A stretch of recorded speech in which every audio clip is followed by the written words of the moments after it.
Bienvenue à tous dans le monde de Tada, on se retrouve pour les top flop lectures du mois de décembre, mois qui n'est pas encore terminé, mais les vacances arrivant, je pars en voyage, tout ça, donc je tourne toutes mes vidéos d'un coup, vous aurez donc le même super pull, voilà, je vais me lever, je vais me mettre un petit peu en hauteur, vous aurez le super pull Kamogawa, voilà, avec le petit hippo juste là, hop, voilà, le petit hippo ici aussi, bref. Vous aurez ce pull là pendant 3 vidéos, je fais la pub de hippo, mais qu'est-ce que vous voulez, hein. Quand on aime, on ne compte pas.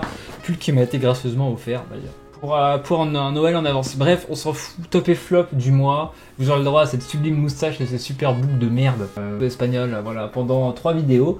Top et flop, donc générique, et on est parti pour le premier dernier du coup. Lecture la moins appréciée du mois est une lecture appréciée quand même. Si je devais mettre des notes, là ce mois-ci, encore plus que le mois d'avant, j'ai eu très peu de mauvaises lectures. Ça a été un peu moins dur de classer, parce que j'arrive dans les bonnes lectures à niveler. En dernier, malheureusement, ce sera Wakusei Closet, le tome 3 et le tome 4 de Tsubana. Conclusion d'une histoire horrifique entre Junji Ito et Lovecraft, avec un style très improbable. Pourquoi dernier? Déjà parce que la conclusion s'est fait attendre beaucoup trop longtemps pour que je le mette plus haut. En fait, j'aurais pu le mettre plus haut, hein, j'aurais pu. Mais là, les frérots de Nouvé, vous avez déconné, hein, 2 ans et 7 mois, je crois, après le tome 2, quelque chose comme ça. C'est pas possible. C'est pas possible, malgré la qualité de l'histoire, de l'édition, ce que vous voulez, c'est pas possible d'attendre autant. Donc, voilà, malgré le fait que ce soit une très bonne série, je pense que si je devais leur recommander, je mettrais un bon 14.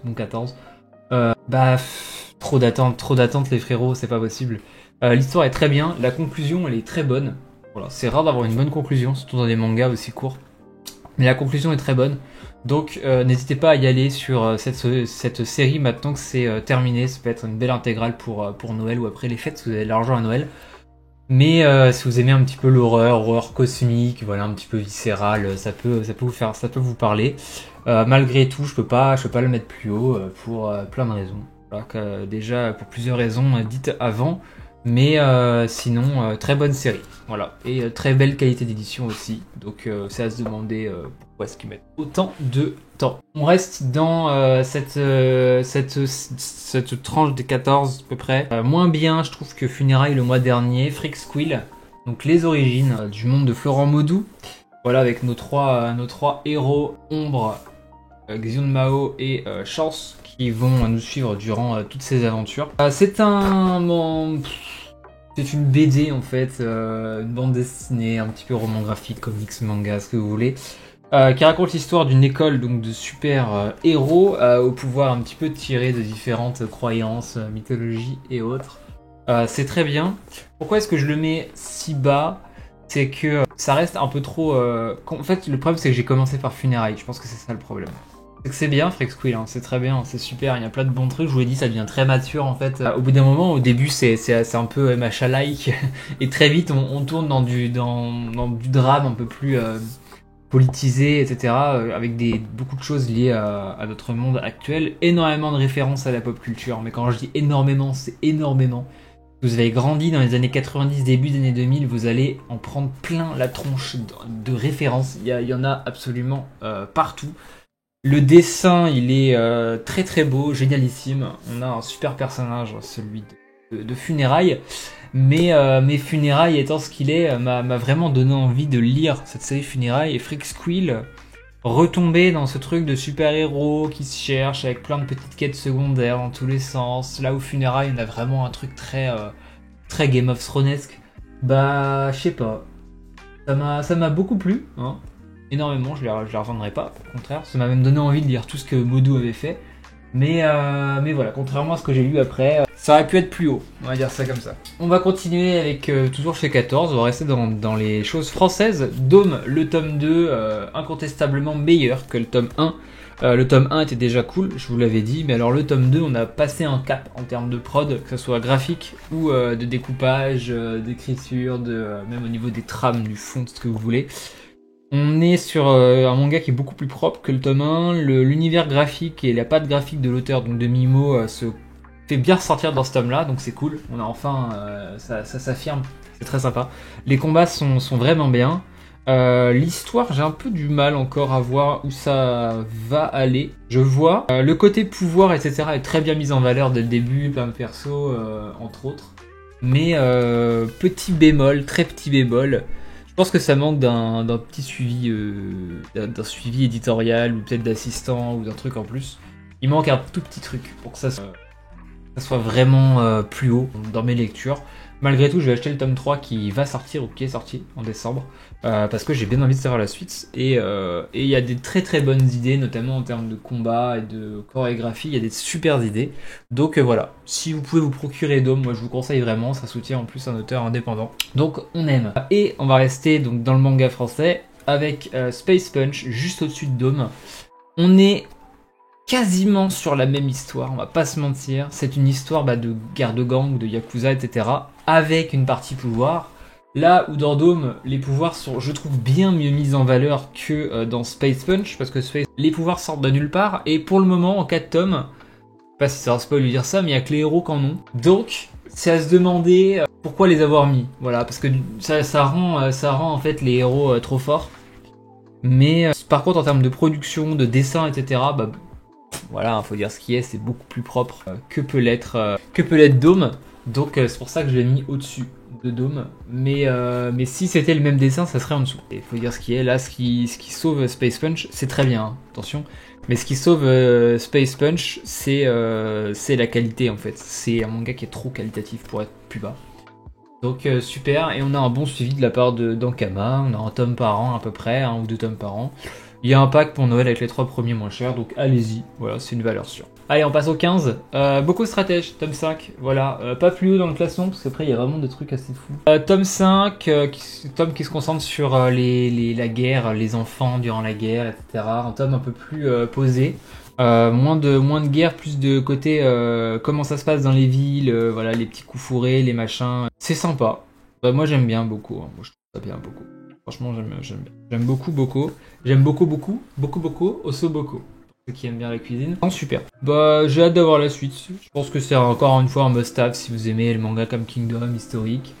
Je peux pas trop en dire plus pour pas spoiler. L'édition est toujours aussi cool. C'est très agréable à lire. J'aime bien ce format un peu plus grand, mais très flexible. À lire, c'est vraiment un plaisir. On est vraiment là. Ça se lit tout seul, quoi. C'est pas du tout rigide.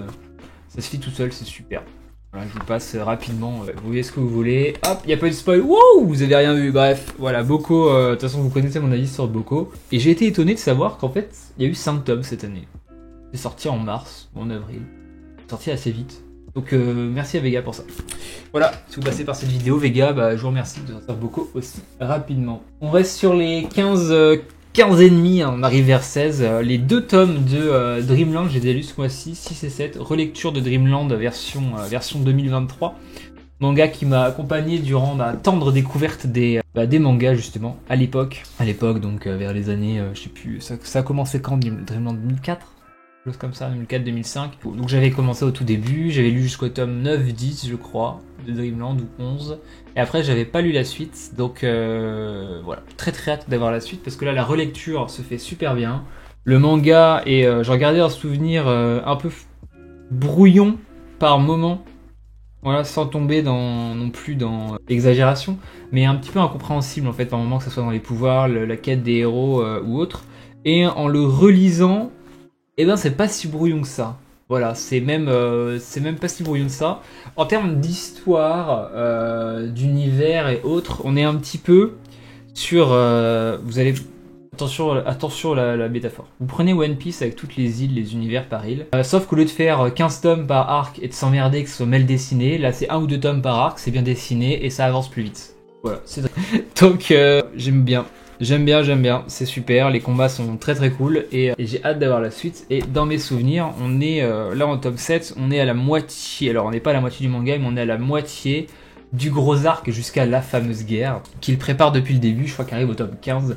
Donc là pour moi je vise le tome 15. Pour moi ce tome 15 sera la consécration de Dreamland ou pas, mais en tout cas voilà, super ces 2 tomes. Et le prochain tome...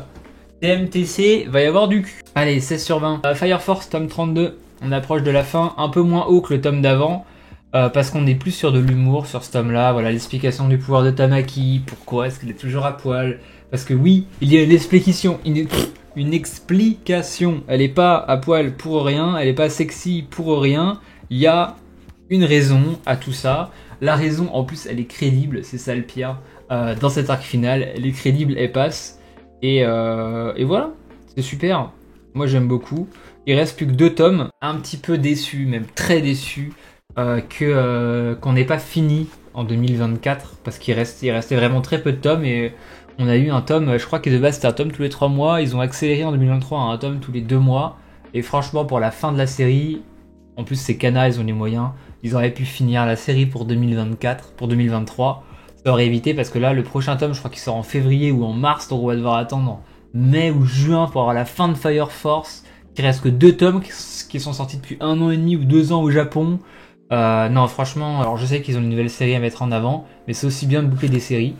Faudrait pas que Kana devienne Noévé, quoi. Je sais que je suis un peu dur, mais bon. La découverte du mois, un 16 voire un 17 sur les 3 premiers tomes. C'est un passe-presse, c'est comme ça. C'est Léviathan Deep Water, manga qui m'a été recommandé par plusieurs abonnés, qui raconte l'histoire d'une petite famille d'un père et ses 2 enfants sur un bateau qui survivent en fait dans un monde où il n'y a plus de terre, il n'y a que de l'eau. C'est le monde de Waterworld. Pour ce coup. C'est le monde de Waterworld. Kamix a bien voulu m'envoyer ce tome 1 pour que je découvre, donc merci à eux. C'est pas tous les éditeurs qui le feraient. J'ai acheté les 2 autres tomes parce que c'est trop bien et je pense que je vous ferai gagner ce tome 1 dans les cours de Noël là que je fais dans les descriptions parce que c'est super. C'est top, c'est sanglant. Il y a un côté God Eater, Monster Hunter. Donc Monster Hunter pour le côté chasse aux monstres. Mais je trouve qu'au niveau des armes, du design des monstres, du côté sanglant, etc., on est vraiment plus sur un God Eater qu'un Monster Hunter. Donc God Eater, c'est le penchant très japonisant de Monster Hunter, sans petite tenue, mais avec des grosses armes et des monstres un petit peu bibliques. On peut dire ça comme ça. Les monstres de Léviathan font très penser à tout ce qui est Innsmouth, etc. de notre cher Lovecraft. L'histoire, on est dans un monde donc avec, il n'y a plus de terre, il y a 7 créatures suprêmes, si vous voulez, dans ce monde qui gouvernent les océans. Notre famille va tomber sur va être séparée. Et la suite de l'histoire va se passer sur une cité, une cité bateau. Je vous en dis pas plus. Mais ce que j'aime bien aimer, ce que j'ai beaucoup aimé, c'est pour ça que je le mets aussi haut, c'est que on aurait pu être soit sur un slasher, sur un truc gore avec que des monstres contre des humains. Une fois qu'on est sur le bateau, on aurait pu tomber très vite dans un humain contre humain, voilà, toutes ces merdes genre The Walking Dead, The Last of Us, là où on s'en fout. Et là, c'est assez fort parce que justement, c'est pour ça que je le rapproche de God Eater. Il y a ce côté humain contre humain, il y a ce côté garde-clan, mais il y a toujours ce côté monstre, quoi. Et c'est ça qu'on veut, on veut que ça castagne. On veut qu'il y ait des morts là, on veut qu'il y ait du sang, putain. Et il y en a énormément, c'est ultra sanglant, putain, c'est génial, c'est trop bien, j'adore, super, moi je le recommande, la découverte du mois. Voilà, là on passe au 17, là, hein, il n'y a pas d'entre-deux, ouais. Il y en a un à 17, le reste c'est plus haut. Bref, Hippo, fin de saison 4, donc tome 13 à tome 21. Beaucoup de blabla dans cette fin de saison 4. Énormément d'entraînement, de remise en question, de blabla sur les compétences de chacun, de préparation pour les matchs, de sparring partner et surtout de mise en condition du dernier combat de la saison qui fera affronter un personnage iconique de Hippo avec un méchant qui lui est lié de très près, voilà, histoire de famille, tout ça. Combat exceptionnel d'ailleurs, soyez en passant. On a 2 très bons combats dans cette partie 2, mais toutes les parties de pause, moi, m'ont un petit peu... On va pas se mentir, Hippo c'est très drôle, c'est très cool quand ça se pose. Mais là, je commence à ressentir que ouais, on veut du frisson un peu. Et c'est pas que j'en ai marre de Hippo, mais je prends plus de plaisir à voir des combats qui ne sont pas ceux d'Hippo. Donc voilà. Donc, je suis quand même bien content d'avoir celui-là. Saison 4, qui pour moi est la 2e meilleure saison après la saison 2. Mais en même temps, la saison 2, il y a le combat de Takamura. Comment faire mieux? Peut-être un 2e combat plus tard, j'espère. Parce que franchement, le combat de la saison 2 de Takamura, c'est... on est sur du meilleur combat. Voilà. Bref. 17 sur 20, il y en a 2. Un, je sais pas. Bref, Blue Giant Explorer tome 2. Trop qualitatif pour être en dessous. Mais reste le début de l'histoire. De son histoire en Amérique pour être au-dessus. Je pense que ça deviendra bien après. À voir s'il reste seul ou s'il est accompagné. Alors là, on a des petites histoires. Concert, tout ça. Ça reste super. Hein.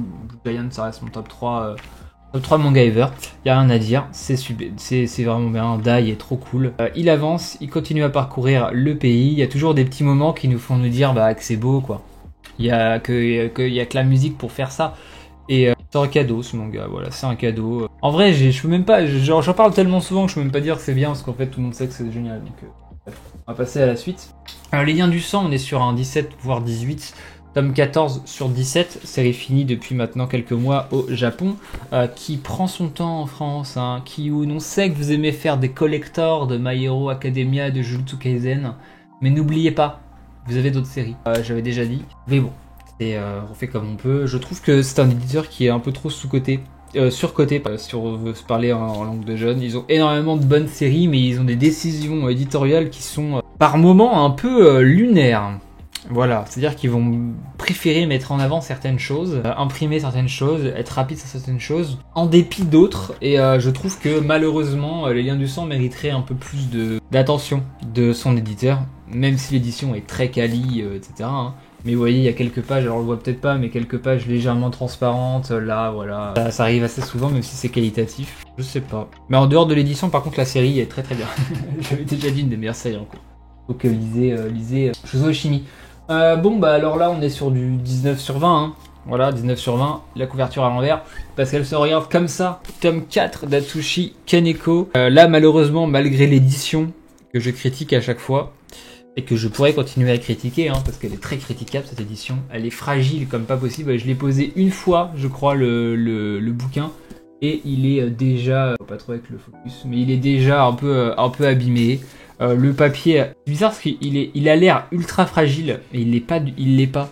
Et c'est un peu chelou comme édition. On a l'impression que c'est une édition de merde, vendue très cher.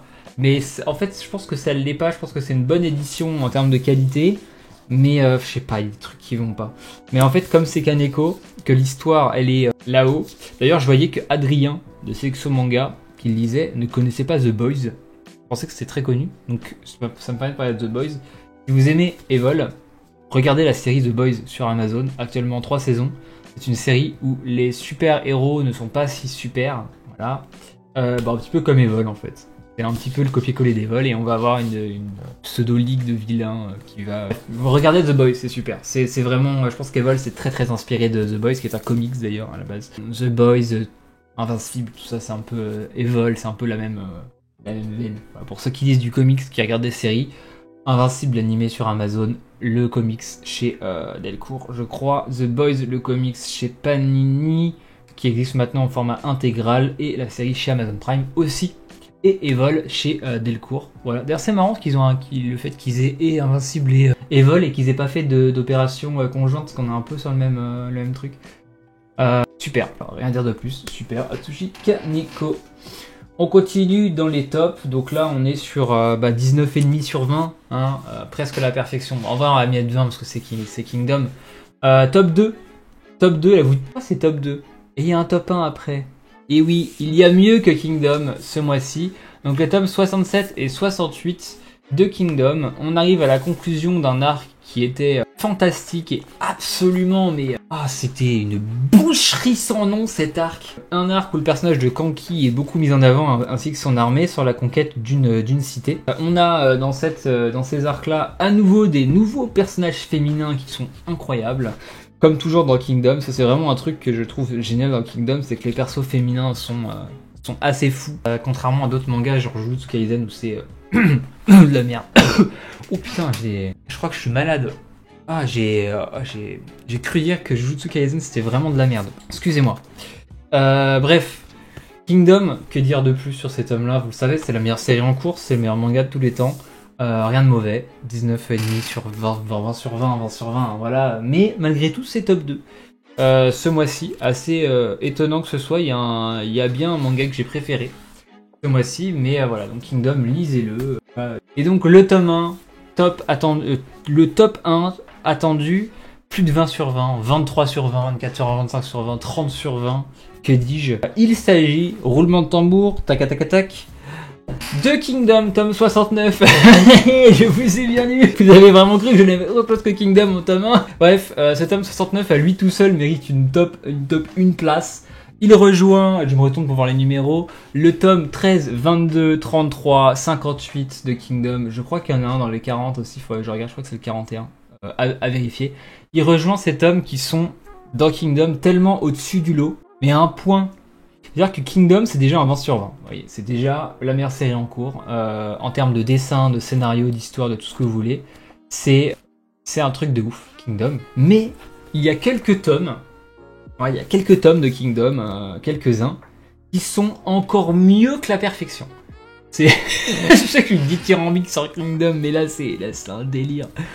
Ce tome, je l'ai lu, je l'ai fini, j'étais en mode, mais merci, mais merci Ara d'exister, je veux dire, merci pour la culture. À un moment donné, c'est trop qualitatif, c'est trop bien, c'est l'affrontement entre Riboku et quelqu'un.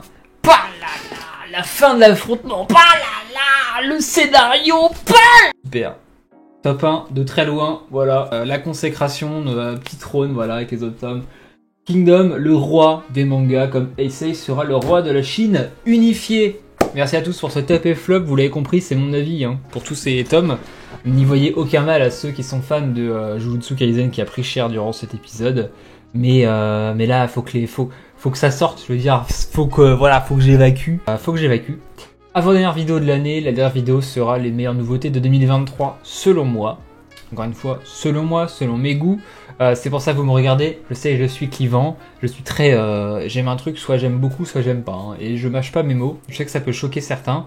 Mais voilà, vous êtes toujours plus nombreux à me suivre, donc merci à vous. Ça prouve que les non-filtres et l'honnêteté sont toujours présents quelque part sur YouTube. Avec d'autres youtubeurs, évidemment, je suis pas le seul à être comme ça. N'hésitez pas à donner votre top et flop, participer en commentaire à la question dans la description pour gagner des mangas, le code Rakuten, tout ça. Moi, je vous dis à la prochaine, à la dernière vidéo de 2023. Ouais, c'est ça. Et lâchez un like pour cette petite moustache. Ciao.